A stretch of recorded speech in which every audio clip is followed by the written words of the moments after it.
বিদায় বন্ধু শহীদ হাদি। আল্লাহর সকল সৃষ্টি নিশ্চয়ই তার কাছেই ফিরে যাবে। ইন্না লিল্লাহি ওয়া ইন্না ইলাইহি রাজিউন।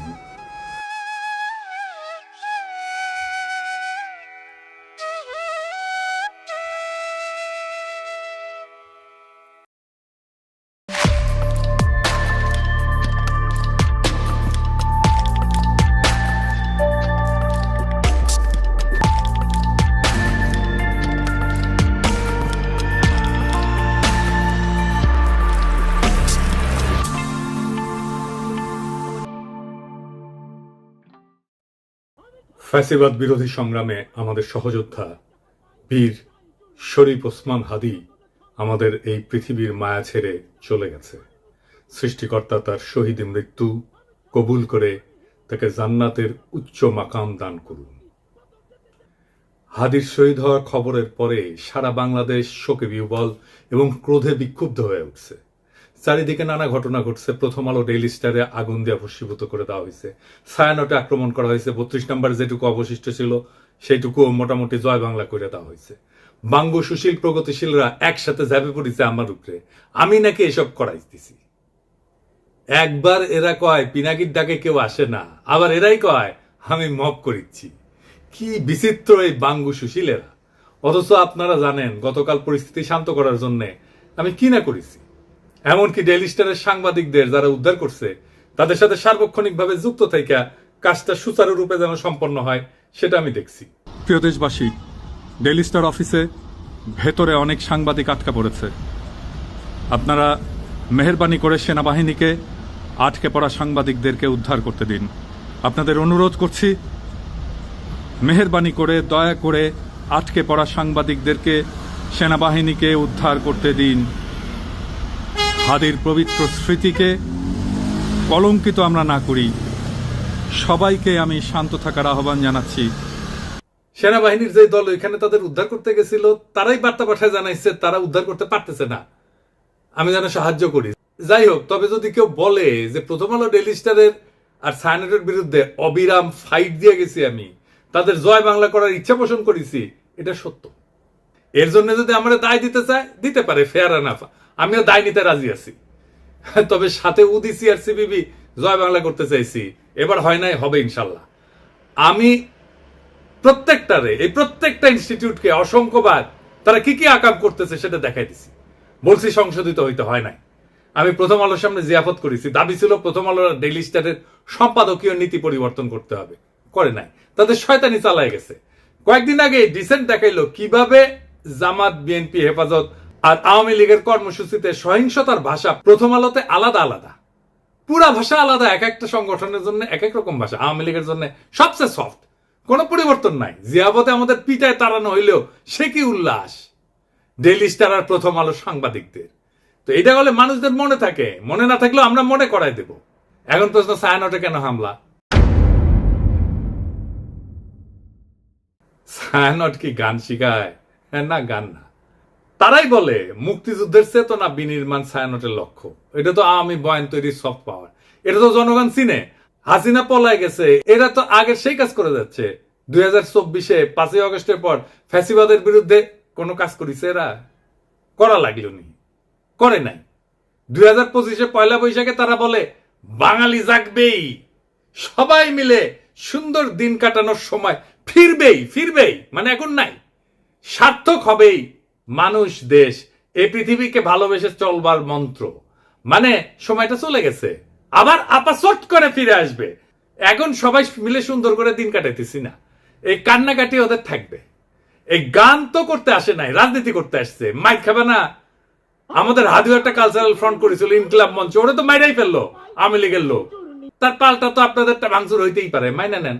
আওয়ামী লীগ তো এতদিন একটা ভাব নিছে কি, গিলে করা পাঞ্জাবি পরবে, একটা পাশে চটি ব্যাগ থাকবে, সিথি করে চুল আঁচড়াবে, হ্যাঁ, এরপরে একটু রবীন্দ্রনাথ করবে, শান্তিনিকেতনী ভাষায় বলবে, অশুদ্ধ অশ্লীল একদমই বলা যাবে না। এই করে করে করে করে আসাদুজ্জামান নূর শুধু গণহত্যাই করবে না, তার গাড়ি বহরে যারা হামলা করছে তাদেরকে গুম করছে, খুন করছে। এই যে ছায়ানটি, এই যে উদিচি, এই পুরো গ্রুপটা, তাদের প্রোডাক্ট কারা? এই যে হুমায়ুন আহমেদের সাহেবের যে নাটক করতো আমির খসরু খসরু কি জানি খসরু ভুলে গেছি, স্বাধীন খসরু, ভাবেন 54 বছর বয়স এই স্টুপিডটার। মানে আওয়ামী লীগ যে কত বড় স্টুপিড হইতে পারে, ওদের সব গেছে। মানে ওরা এই দুনিয়ার সমস্ত নারী অধিকারের তো টেন্ডার নিয়ে আসছে, নারী অধিকার নিয়ে কথা বলবে, ওরা সংস্কৃতি কর্মী। এই যে একজন মহিলা উপদেষ্টা, তার ছবিটা পিছনে রাইখা যেই ভাষায় যা বলতেছে, এইটা তো ছাপরি বললেও হয় না, এটা দুনিয়া কোথাও নাই, এটা কোনো ক্লাসই নাই। মূলত আওয়ামী লীগ এই ক্লাসেই বিলং করে।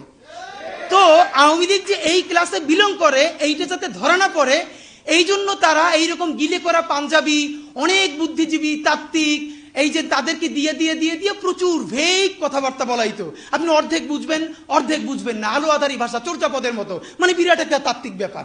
এই বলে বলে তারা বাঙালি জাতীয়তাবাদের নামে বাংলাদেশকে টুঙ্গিপাড়ার colony বানাইছিল।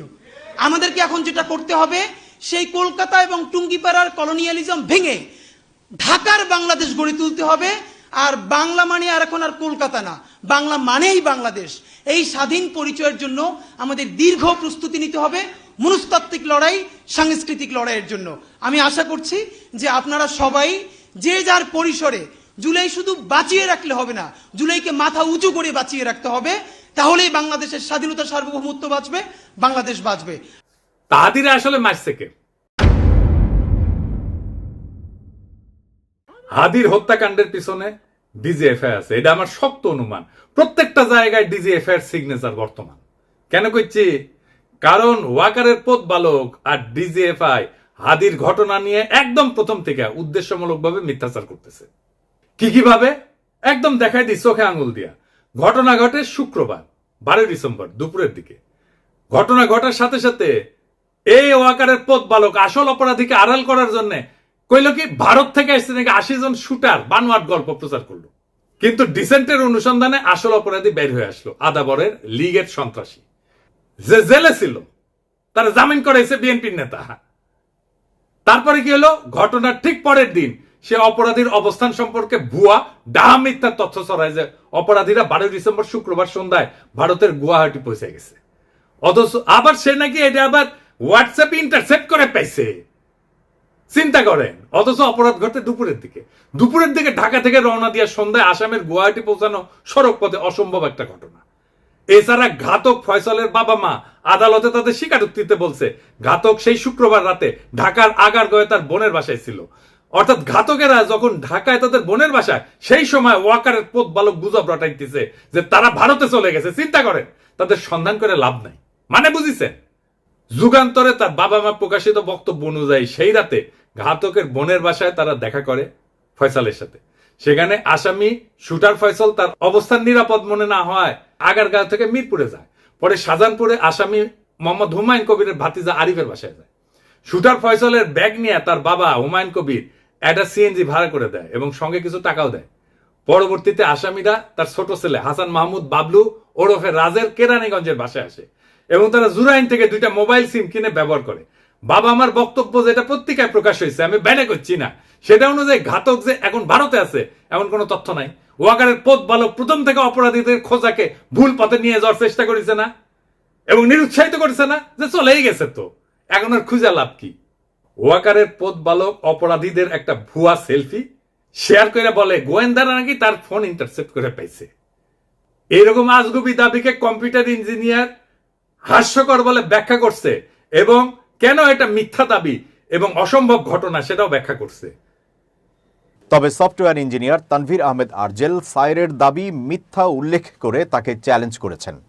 IT expert Tanvir Ahmed গণমাধ্যমকে জানান, একজন সফটওয়্যার ইঞ্জিনিয়ার হিসেবে বলছি, জুলকারনাইন সায়ের 100% ভুয়া তথ্য দিয়েছে।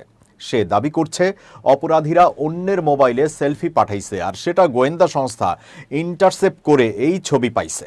2026-এ এসেও এই কথা বিশ্বাস করার মতো নয়। পথ বালককে বলছিল আইসে ডিবেট করতে, করে নাই।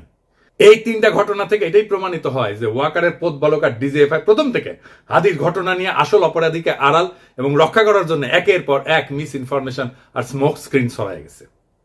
এই ইন্ডিয়ার দালাল পথ বালক বাংলাদেশের জনগণের 1 নাম্বার শত্রু, বাংলাদেশের স্বাধীনতা সার্বভৌমত্বের শত্রু। তবে একটা কথা সবাইকে একটু বলি, একটু শোনেন। শহীদ ওসমান হাদির মরদেহ এখনো দেশে এসে পৌঁছায়নি।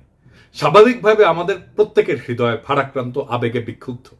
এই মুহূর্তে আমাদের সবচেয়ে আগে যেটা দরকার তা হলো সর্বোচ্চ সংযম এবং দায়িত্বশীল আচরণ নিশ্চিত করা, যেন একজন জুলাই যোদ্ধার বিরচিত আত্মত্যাগের প্রতি যথাযথ সম্মান জানায় তার জানাজা এবং দাফন শান্তিপূর্ণ এবং মর্যাদার সাথে সম্পন্ন করা যায়। এমন সংবেদনশীল সময় পরিস্থিতিকে আরো নাজুক করে তুললে এটা হবে একেবারে বেপরোয়া এবং আত্মঘাতী, যার পরিণতি হবে গভীরভাবে ক্ষতিকর। এর তাৎক্ষণিক ফলাফল অনুমান করা কঠিন না, কিন্তু তা হবে ধ্বংসাত্মক। দীর্ঘদিনের ক্ষোভ থেকে ফ্যাসিস্ট বয়ান উৎপাদনকারী দেশের 2টা পত্রিকা জনতা হামলা, ভাঙচুর, অগ্নিসংযোগ হয়েছে এবং আগুনে কিন্তু একটা পত্রিকার সাংবাদিকদের জীবন বিপন্ন হয়ে উঠছিল। পরিস্থিতির যেন আর অবনতি না হয়, মেহেরবানি করে সতর্ক থাকবেন। আমাদের তো সব কাজের দোষ। বিদেশি গণমাধ্যম চাইবে, ইন্ডিয়া চাইবে হাদির শহীদ মৃত্যুকে শিরোনাম না বানায় অগ্নিসংযোগ ভাঙচুরের দৃশ্যকে শিরোনাম বানাইতে। এটা ঘটলে আড়ালে পড়ে যাবে আসল এবং জরুরি সত্য, হাদির শাহাদাত, তার আদর্শ এবং যে শক্তির বিরুদ্ধে লড়াই করতে যেয়ে তাকে প্রাণ দিতে হয়েছে। আরো দুঃখজনক হইল, গুলিবিদ্ধ হওয়ার পর সারা দেশে হাদিকে ঘিরে যে বিপুল ভালোবাসা, দীপ্ত আবেগ এবং নৈতিক সংহতির জোয়ার সৃষ্টি হয়েছে তা মারাত্মকভাবে ক্ষতিগ্রস্ত হবে। আমরা কোনোভাবেই হাদির আত্মত্যাগকে এইভাবে নষ্ট হতে দিতে পারি না। আমাদের শত্রুরা চায় বাংলাদেশের মানুষ যেন ঐক্যবদ্ধভাবে আধিপত্য এবং দমন নীতির বিরুদ্ধে দাঁড়াইতে না পারে, ইনসাফের পক্ষে দাঁড়াইতে না পারে, স্বাধীন সার্বভৌম বাংলাদেশের পক্ষে দাঁড়াইতে না পারে। জুলাই যেন কলঙ্কিত হয়, মানুষ যেন ক্লান্ত এবং বিভ্রান্ত হয়ে আবার তাদেরকেই স্বাগত জানাইতে শুরু করে যারা পতিত শক্তির পুনর্বাসনে সহায়তা করবে এবং পুরনো মডেলের কবজায় দেশকে আটকায় রাখবে। এই সংকটময় মুহূর্তে আমাদের প্রয়োজন শৃঙ্খলা, ধৈর্য এবং রাজনৈতিক স্পষ্টতা। খুব সহজে উস্কানি দিয়া সংঘাত সৃষ্টি করা যায়। আফগান পাকিস্তান সীমান্তেই দেখেন না, অনেক ক্ষেত্রে না বুঝে তরুণরা সে আগুনে ঝাঁপায় পড়ে, প্রাণ হারায়। আমাদের বুঝতে অসুবিধা হওয়ার কথা না কারা এই সুযোগ নিতে চায়, কারা বাংলাদেশের স্বাধীনতা সার্বভৌমত্বকে পুনরায় বিপন্ন করতে চায়। অতএব উত্তেজিত এবং ক্ষুব্ধ জনতাকে থামাইতে হবে, দৃঢ়ভাবে, শান্তভাবে, ধৈর্যের সাথে এবং অবিলম্বে। হাদির লড়াইকে রক্ষা করার জন্য, নতুন বাংলাদেশকে রক্ষা করার জন্য, বিপ্লবকে রক্ষা করার জন্য এবং যে ইনসাফ, মর্যাদা এবং আদর্শে অবিচল থাকার কারণে হাদিকে জীবন দিতে হয়েছে, সেই সুমহান লক্ষ্যের স্বার্থে আমাদের এই দায়িত্ব পালন করতেই হবে। আমরা সেটা করব ইনশাল্লাহ। ইনকিলাব জিন্দাবাদ, শহীদ হাদি অমর হোক। আল্লাহ যতদিন বাঁচায় রাখবে, স্বাধীনতা, সার্বভৌমত্ব, ইনসাফ এবং সততার জন্য লড়াই করব। এই লড়াই আমাদের জিহাদ ইনশাআল্লাহ। আর যদি আমি মরে যাই, আমি শহীদ হয়ে যাই, আমার ডান পাশের ভাই বোনেরা এই লড়াই যতদিন বেঁচে থাকবে ততদিন চালায় নেবে ইনশাআল্লাহ।